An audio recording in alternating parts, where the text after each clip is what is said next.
The sledgehammer was already crashing into my custom-built dock speakers when I pulled into my lakefront driveway at 6 a.m.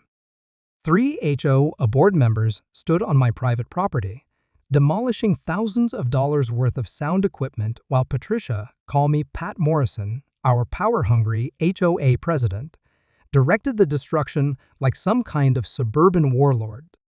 "Tear it all down," Pat barked at the maintenance crew she'd hired, her shrill voice echoing across Mirror Lake. "Every single piece of this noise, making garbage, needs to go." I watched in stunned silence as my grandfather's memorial speakers, the ones I'd installed to play his favorite jazz music every evening at sunset, got smashed into pieces and thrown into a dumpster. The speakers that had brought comfort to dozens of lakefront neighbors for 3 years. The speakers that violated absolutely no laws, regulations, or legitimate HOA rules. Pat finally noticed my truck and turned toward me with that smug, self-satisfied smirk that had been haunting my nightmares for months.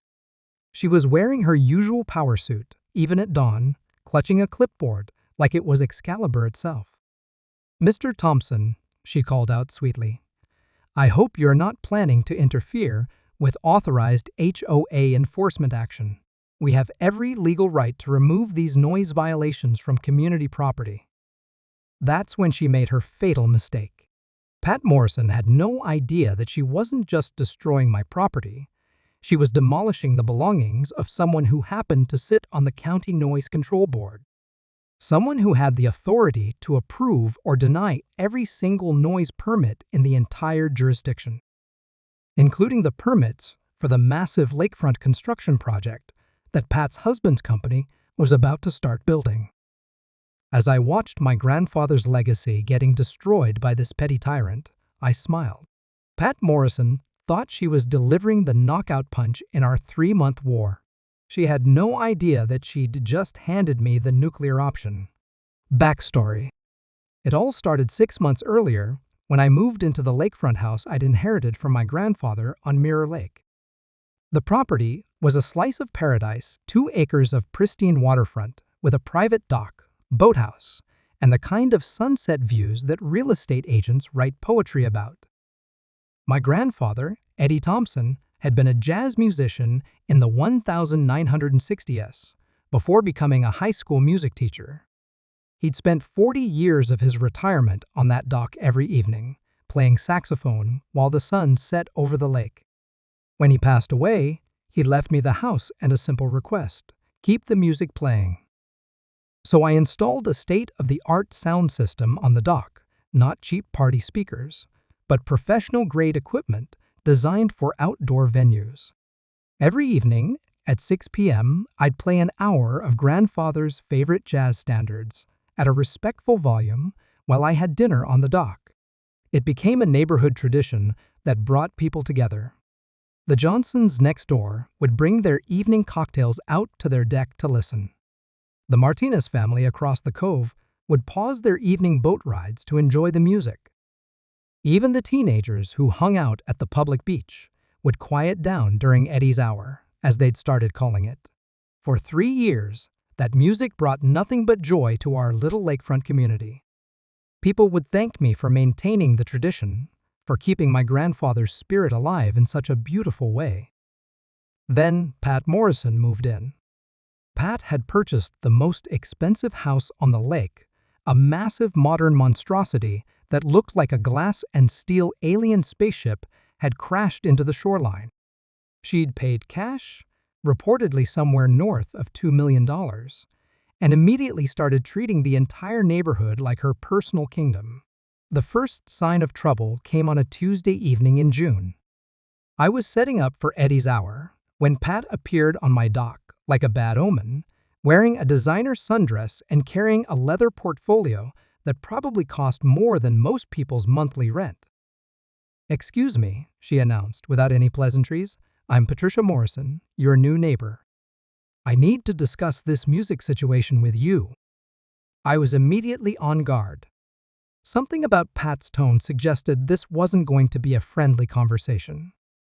"I'm sorry, is there a problem with the music?" "I keep it at a reasonable volume.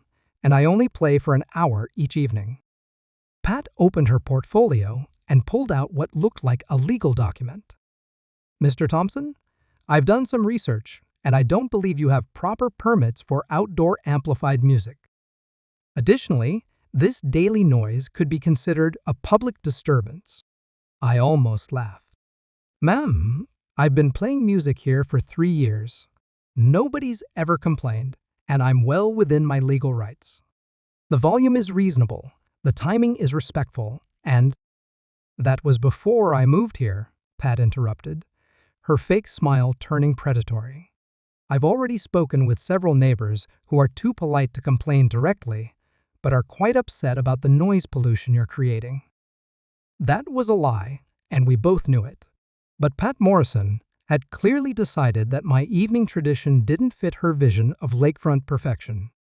She wanted silence, control, and absolute compliance with her personal preferences. "I'm going to have to ask you to discontinue this music immediately," she continued, "or I'll be forced to take this matter to the HOA board."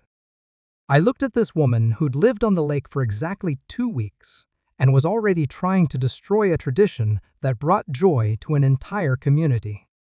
"Ma'am, with all due respect, I'm not discontinuing anything. This music means something to my neighbors and me. If you have specific concerns about volume or timing, I'm happy to discuss reasonable accommodations." Pat's fake smile disappeared entirely. "Mr. Thompson, I don't think you understand who you're dealing with. I've been elected president of the Mirror Lake HOA, and I take community standards very seriously. This noise issue will be resolved, one way or another." After she left, I called my neighbor Jim Johnson, who'd been living on the lake for 15 years. "Jim, did Pat Morrison talk to you about my evening music?" Jim's laugh was bitter. "Oh, she talked to me all right. Spent 20 minutes trying to get me to complain about your grandfather's jazz hour. When I told her it was the best part of my day, she got nasty about it. Mark, that woman is going to be trouble."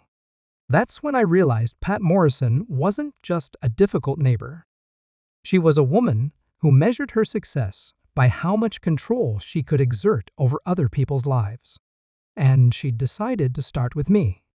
What Pat didn't know was that her new target happened to be Marcus Thompson, senior partner at Thompson Environmental Consulting, member of the County Noise Control Board, and someone with connections throughout local government that went back 20 years.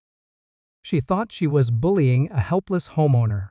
She was about to learn what happened when you declared war on someone who wrote the noise regulations she was threatening to use against me.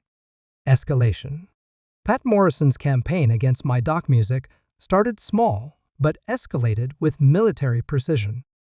Within a week of our first confrontation, I received my first official HOA violation notice.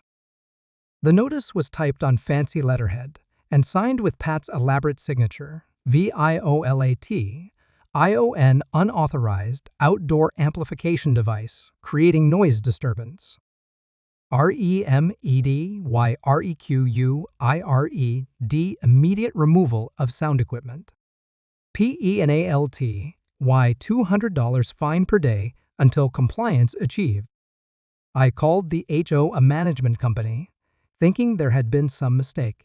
The woman on the phone sounded embarrassed as she explained that Pat had called an emergency board meeting and pushed through new noise restrictions, specifically targeting outdoor music. "Mr. Thompson, I have to tell you, this is unusual. We've never had complaints about your evening music, and the new rules seem very specific. But Mrs. Morrison is the board president, and she has the authority to implement new community standards." The fine was legally questionable, but I decided to play along and see how far Pat would push things. I continued my evening tradition and let the fines accumulate, documenting everything for the legal battle I could see coming. Pat wasn't satisfied with just sending notices. She started showing up at my dock during Eddie's hour, standing at the edge of my property line with a stopwatch and decibel meter, taking measurements and photos like she was conducting a federal investigation. The sight of her lurking in the shadows while I played my grandfather's music was deeply unsettling. Pat would stand there in her designer clothes, scribbling notes and glaring at me with undisguised hatred. She was trying to intimidate me into surrender. Instead, she was providing perfect documentation of her obsessive harassment. 2 weeks later, the violations escalated. Pat accused me of operating a commercial entertainment venue without proper permits because a few neighbors occasionally brought chairs to sit on the public beach during my evening music. According to her twisted logic, if people enjoyed the music, I was somehow running an illegal business. The fine jumped to $500 per day. I received hand-delivered notices, certified letters, and even had Pat show up at my workplace to serve me with violation papers in front of my colleagues. She was making this personal, trying to embarrass me into submission. But Pat's biggest mistake was involving my neighbors in her vendetta. She started going door to door, pressuring longtime residents to sign complaints about my music. When gentle persuasion didn't work, she resorted to threats and intimidation. Mrs. Chen, an elderly widow who lived 2 houses down, called me in tears one evening. "Marcus, I'm so sorry. That Morrison woman came to my house again today. She said if I didn't sign her petition against your music, she'd find violations with my property too. She scared me so much I signed it, but I didn't mean it. I love your grandfather's music." Pat had crossed a line from annoying HOA president to neighborhood bully, and that's when I realized she needed to be stopped permanently. The third escalation came when Pat convinced the HOA board to hire professional noise monitoring services to document my violations. This meant strangers with expensive equipment showing up on the public beach every evening, turning my peaceful memorial tradition into a circus of harassment. But the monitoring backfired on Pat in the most beautiful way possible. The professional sound engineers she'd hired were thorough, and their report was devastating for Pat. They documented that my music consistently stayed below noise ordinance limits, that the timing was reasonable, and that the sound quality was actually pleasant and non-intrusive. Most damaging of all, their report noted that the loudest noises on the lake were coming from construction equipment at Pat's own house, where she was building an elaborate outdoor kitchen and entertainment area. I made sure to get copies of that report. Pat's response to this professional vindication of my music was to abandon any pretense of following rules or regulations. If she couldn't prove I was violating legitimate noise ordinances, she'd manufacture her own. The fourth escalation arrived with a sheriff's deputy at my door, serving me with a court injunction based on Pat's sworn testimony that my music was causing irreparable harm to community peace and property values. Pat had committed perjury to get that injunction, swearing under oath that multiple neighbors had complained when she knew the opposite was true. She'd manufactured evidence, coerced signatures, and manipulated the legal system to get her way. Standing on my front porch with that injunction in my hands, I realized Pat Morrison wasn't just a difficult neighbor or overzealous HOA president. She was a sociopath who would destroy anyone who didn't bend to her will. That's when I decided it was time to show Pat Morrison what real power looked like. Turning point. That evening, instead of playing music from my dock, I sat in my grandfather's favorite chair and made a series of phone calls that would change everything. The first call was to my lawyer, Sandra Kim, a property rights specialist who'd handled dozens of HOA disputes.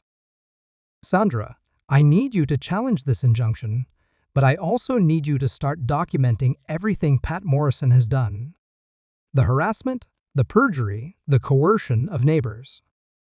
I want a complete legal record of her abuse of power."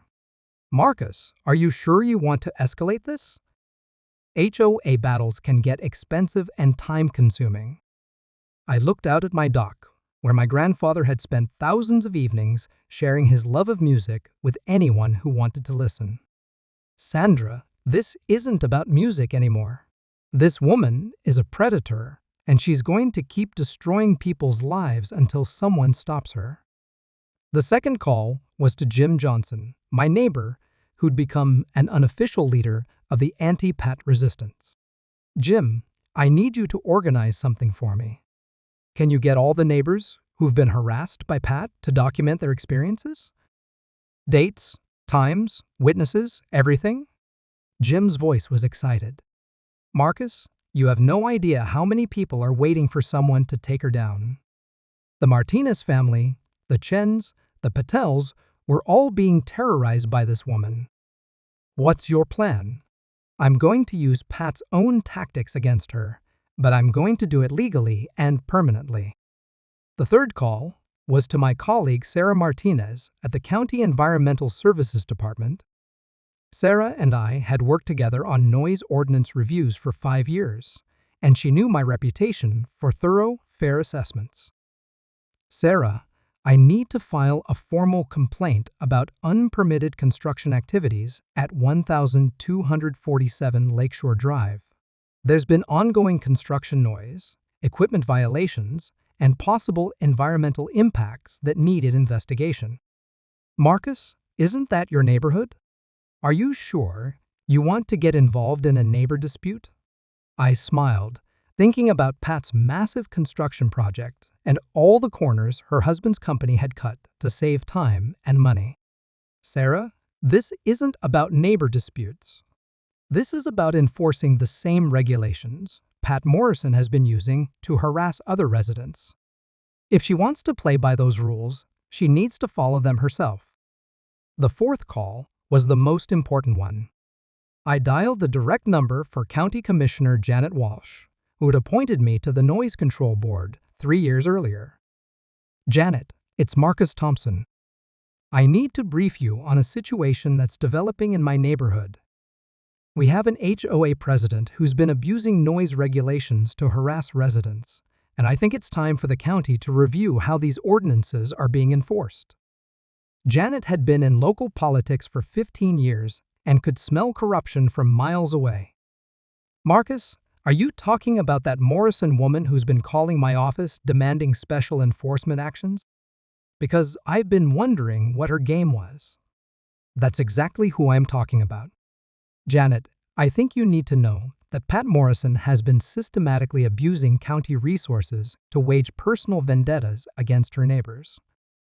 And I have documentation to prove it. After I hung up, I spent the rest of the evening reviewing Pat's construction permits, noise compliance records, and HOA enforcement actions. What I found was a pattern of hypocrisy and rule breaking that was almost comically obvious once you knew what to look for. Pat Morrison had been demanding perfect compliance from everyone else while flagrantly violating the same rules herself. Her construction project had multiple unpermitted modifications, noise violations, and environmental compliance issues that should have shut it down months ago. But the best discovery came when I cross-referenced Pat's HOA enforcement actions with county permit records. Pat had been filing noise complaints against neighbors on the same days her husband's construction company was violating noise ordinances at job sites across the county. She was using HOA harassment to distract from her family's systematic violation of county regulations. That's when I realized Pat Morrison hadn't just picked the wrong fight. She'd declared war on someone who had the power to investigate, document, and prosecute every corner-cutting, rule-breaking, permit-dodging scheme her family had been running. I pulled up the county's online permit database and started looking into Morrison Construction's recent projects. What I found made me smile for the first time in weeks. Pat's husband had 3 major projects that required noise permits from the County Noise Control Board. Projects worth millions of dollars that could be shut down immediately if their permits were revoked for cause. Projects that required annual permit renewals. Projects that were scheduled for review at next month's Noise Control Board meeting, where I happened to be the senior reviewing member. Pat Morrison thought she was destroying my ability to play music on my dock. She had no idea she'd just given me the power to destroy her family's entire livelihood. Revenge payoff. The first phase of my revenge began the next morning when Sarah Martinez arrived at Pat's house with a full county environmental compliance team. I watched from my deck as they documented noise violations, unpermitted construction, and potential wetlands impact issues that Pat's project had been ignoring for months. Pat came storming out of her house in a silk robe and designer slippers, screaming at the county inspectors like they were trespassing servants. "You have no right to be on my property. I know people in county government. I'll have all of your jobs." Sarah, who dealt with entitled property owners for 15 years, didn't even blink. "Ma'am, we're responding to multiple noise complaints and environmental violations. These are legitimate county enforcement actions, and your threats are being documented." Watching Pat's face turn purple with rage as she realized her own tactics were being used against her was deeply satisfying. But this was just the beginning. The county inspection team spent 4 hours documenting violations at Pat's house. Unpermitted deck additions, sound barriers that didn't meet height requirements, construction equipment being operated outside permitted hours, potential impact to protected shoreline vegetation. Each violation carried fines ranging from $500 to $5,000, and the construction project was immediately red-tagged pending full compliance review. By noon, Pat's million-dollar renovation was dead in the water, and her construction crews were packing up their equipment. I could hear her shouting at someone on the phone from across the lake, probably her husband or their lawyer, trying to figure out how this had happened. That afternoon, Phase 2 began when Janet Walsh called an emergency meeting of the County Noise Control Board to review recent complaint patterns and enforcement irregularities. As the senior board member, I presented a detailed analysis of noise complaints filed in the Mirror Lake area over the past 6 months. The pattern was unmistakable and damning. Pat Morrison had filed 17 separate noise complaints against 6 different neighbors, all while her own construction project was generating noise levels that exceeded county limits by significant margins. This appears to be a clear case of selective enforcement and abuse of county resources, I told the board. The complainant has been using county staff time to harass neighbors while ignoring identical violations on her own property. The board voted unanimously to flag all future complaints from Pat Morrison for special review and to investigate potential criminal charges for filing false reports. But the real satisfaction came when we got to the permit renewal section of the meeting. Morrison Construction had 3 major projects requiring noise permit renewals: a shopping center renovation, a luxury condo development, and a commercial office complex. Combined, these projects represented millions of dollars in contracts and employed dozens of workers. I moved to suspend all Morrison Construction noise permits, pending investigation of compliance violations and false reporting issues, I announced. The motion passed 4-0. Within hours, all 3 of Morrison Construction's major projects were shut down. Equipment was idled, workers were sent home, and Pat's husband was facing potential bankruptcy if the permits weren't reinstated quickly. Phase 3 began that evening when I resumed my grandfather's jazz hour tradition, this time with the full protection of county ordinances and the complete support of the Noise Control Board. Pat appeared at the edge of my property within minutes, practically vibrating with fury. "You think you're so smart," she screamed across my yard. "I know what you did. This is harassment and abuse of power." I paused my grandfather's favorite Miles Davis recording and walked to the property line. "Pat, I'm simply following the same rules you've been so eager to enforce. If you have concerns about noise violations, I encourage you to file a formal complaint with the county." Her face was twisted with rage. "I'll sue you. I'll have you removed from that board. I'll destroy you." "That's an interesting approach," I replied calmly, considering that threatening public officials in the performance of their duties is a Class C misdemeanor in this county. Would you like me to call the sheriff and report this threat, or would you prefer to continue this conversation through proper legal channels? Pat realized she'd just threatened a county official in front of witnesses and stormed off, probably to call her lawyer and figure out how badly she'd screwed herself. But I wasn't done yet. Phase 4 launched the following week when Sandra Kim filed a comprehensive civil lawsuit against Pat Morrison, the HOA board, and the management company for harassment, intentional infliction of emotional distress, and violation of my civil rights. The lawsuit included testimony from 8 neighbors documenting Pat's intimidation tactics, audio recordings of her threats, copies of falsified noise complaints, and evidence that she'd committed perjury to obtain the original injunction. But the centerpiece of the lawsuit was something Pat never saw coming: a countersuit under the county's anti-SLAPP statute, which allowed victims of frivolous legal actions to recover attorney fees and punitive damages. Pat had used the legal system to harass me, so I was using that same system to bankrupt her. The lawsuit also included a motion to remove Pat from the HOA board for breach of fiduciary duty and abuse of office. Under state law, HOA officers who use their positions for personal vendettas can be removed and held personally liable for damages. Within a month, Pat Morrison faced potential personal liability exceeding $100,000, criminal charges for filing false reports, and the complete destruction of her family's construction business. But the most satisfying revenge came from an unexpected source: her fellow HOA board members. Once they realized Pat had exposed them to massive legal liability through her vendetta against me, they turned on her faster than jackals on a wounded antelope. An emergency board meeting was called, and Pat Morrison was removed as HOA president by a unanimous vote of no confidence. The new board's first official action was to rescind all of Pat's anti-music regulations and issue a formal apology to me and the other neighbors she'd harassed. The final phase of my revenge was the most poetic of all.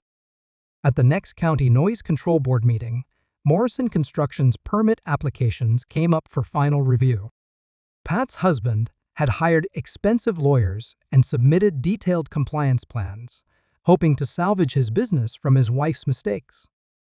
I reviewed their applications with the same thorough attention to detail that Pat had applied to harassing my neighbors. Every permit requirement, every noise mitigation measure, every compliance deadline was scrutinized with surgical precision. The permits were denied, not out of spite, but because Morrison Construction had demonstrated a pattern of non-compliance and had failed to meet legitimate regulatory standards. They'd cut corners, ignored requirements, and operated outside permitted parameters for years. Pat's campaign to destroy my music had led to the complete destruction of her family's livelihood. As I walked out of that board meeting, I thought about my grandfather and how he'd always taught me that the best revenge was living well and standing up for what's right. Pat Morrison had tried to silence his legacy and destroy the joy his music brought to our community. Instead, she'd ensured that Eddie's music would play on Mirror Lake for years to come, protected by county ordinances and embraced by neighbors who'd seen what happens when good people stand together against bullies. Aftermath and epilogue. The aftermath of Pat Morrison's downfall played out over the following months like a masterclass in the consequences of unchecked power and systematic abuse. What started as her campaign to silence my dock music ended up destroying everything she'd worked to build. The criminal charges came first. The district attorney's office, armed with evidence from my lawsuit and the county's investigation, charged Pat with filing false police reports, perjury, and harassment. She pleaded no contest to avoid trial and received 2 years of probation, along with 200 hours of community service. The irony was perfect. Pat Morrison, who terrorized neighbors for months, was sentenced to spend her weekends cleaning up county parks and serving meals at homeless shelters. Morrison Construction never recovered from the permit suspensions.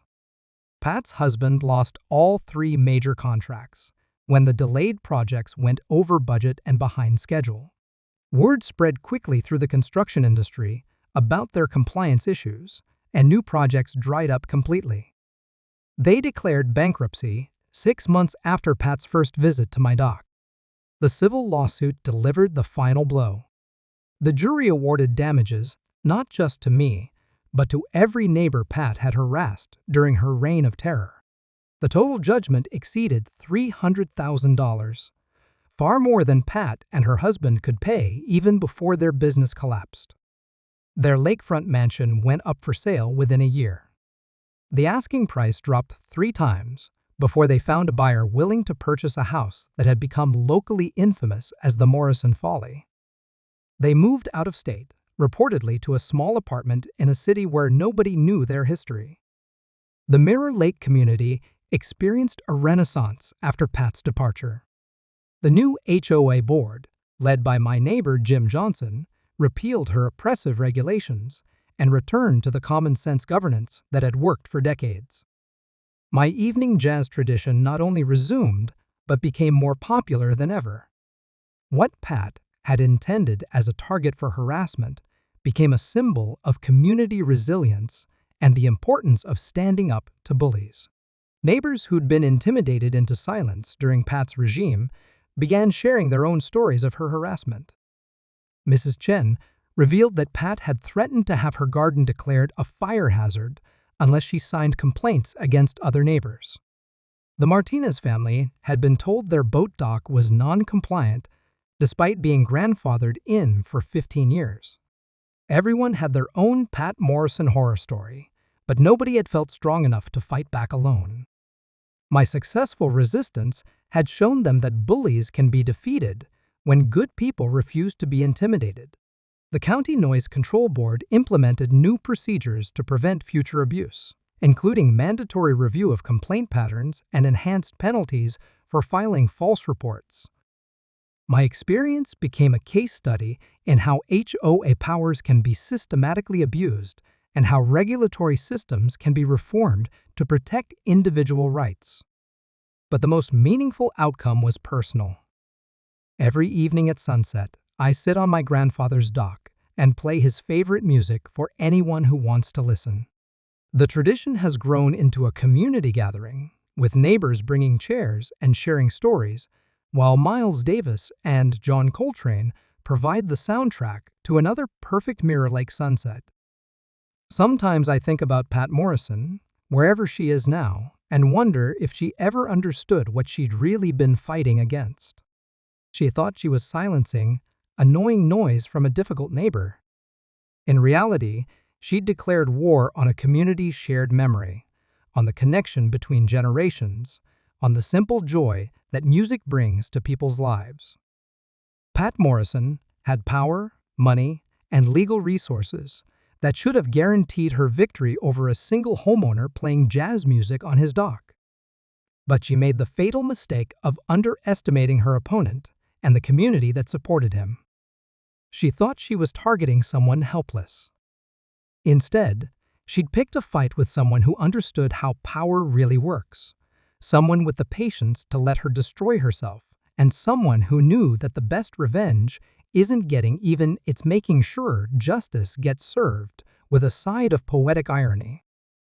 Last week, I received a letter from the new owners of Pat's former house. They'd heard about the evening jazz tradition and wanted to know if they could install speakers on their own dock to help carry the music further across the lake. I told them that would be perfect. My grandfather would have loved the idea of his music spreading to every corner of Mirror Lake, bringing people together instead of driving them apart. Eddie's music plays on, stronger and more appreciated than ever, protected by county ordinances, and embraced by a community that learned what happens when good people stand together against those who abuse their power. Pat Morrison tried to silence the music. Instead, she made it immortal. Both of them discovered that some battles aren't worth picking, especially when you don't know who you're really fighting.